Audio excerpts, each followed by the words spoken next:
एक बार की बात है, एक छोटे से गांव में एक बच्ची थी जिसका नाम था चिनू। चिनू बहुत ही प्यारी और हंसमुख बच्ची थी, लेकिन उसे गर्मी बहुत लगती थी। गर्मियों के दिनों में उसके घर में एक पुराना कूलर था जो अक्सर अजीब आवाजें करता था। एक रात जब चिनू अकेली अपने कमरे में सो रही थी, कूलर अचानक जोर से घर्र घर्र करने लगा। चिनू की नींद टूट गई और उसने देखा कि कूलर से ठंडी हवा के साथ साथ एक धुंधली आकृति निकल रही थी। चिनू ने ध्यान से देखा तो वह आकृति धीरे धीरे आकार लेने लगी।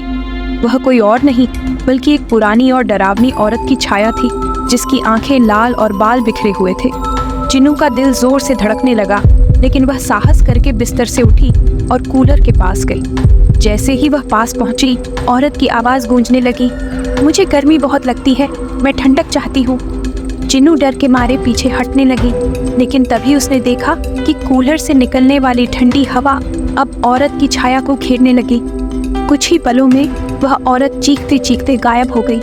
कूलर ने अचानक काम करना बंद कर दिया और पूरे कमरे में सन्नाटा छा गया।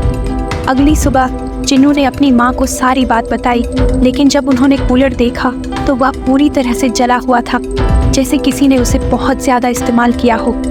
गांव में लोग कहते थे कि उस कूलर में एक आत्मा बसी थी जो हर गर्मियों में ठंडक की तलाश में आती थी।